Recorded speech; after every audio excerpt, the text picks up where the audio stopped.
একবার বাসায় তৈরি করে খেলে আর বাজার থেকে খেতে হবে না। বাসায় তৈরি করে খেয়ে তারপরে কমেন্ট করে জানাবেন। আসসালামু আলাইকুম। আজকে আপনাদেরকে দেখাবো খুব সহজে কিভাবে বাসায় বার্গার তৈরি করে খেতে পারেন। এই যে চিকেন নিয়ে নিচ্ছি, এবার আদা বাটা, রসুন বাটা, হলুদের গুঁড়া, মরিচের গুঁড়া, একটু চাট মশলা, জিরার গুঁড়া দিয়ে একটু তেল দিয়ে ম্যারিনেট করে রেখে দেবো। এদিকে একটি ডিম ভেজে নিচ্ছি, এটা দিয়ে মেয়োনিজ বানাবো। কাঁচা ডিমের মেয়োনিজ ঘেন্না লাগে।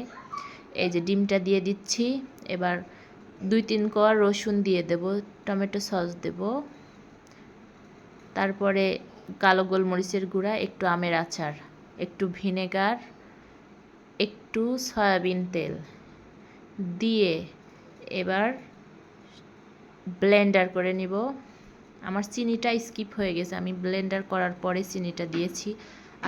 আপনারা চাইলে চিনিটা ব্লেন্ডার করার সময় দিতে পারেন। এই যে আমি চিনিটা দিয়ে এবার মিক্স করে নিচ্ছি, হালকা একটু বিট লবণ দিয়ে দিচ্ছি, মিক্স করে নিচ্ছি। মেয়োনিজ তৈরি হয়ে গেছে আমাদের।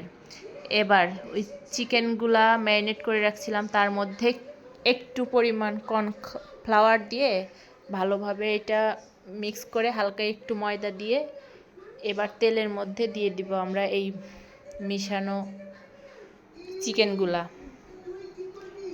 তেলের মধ্যে দিয়ে ভালোভাবে ফ্রাই করতে হবে, মিডিয়াম টু লো আছে, হাই হিটে ভাজা যাবে না, তাহলে পুড়ে যাবে। আস্তে আস্তে এটাকে সুন্দরভাবে ভেজে নিয়েছি। এই যে দেখুন, এবার বাজার থেকে কিনে আনা রুটি কেটে নিয়ে এপিট ওপিট করে হালকা একটু সেঁকে নিব। এই যে দেখুন, এবার হচ্ছে বার্গার তৈরির মূল প্রসেস।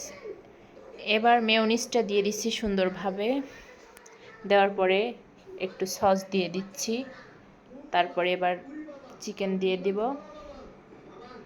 চিকেন দিয়ে এবার শসা, স্লাইস করে রাখা শসা, টমেটো দিয়ে আবার আমরা মেয়োনিজ দিয়ে দেব এবং টমেটো সস দিয়ে দেব।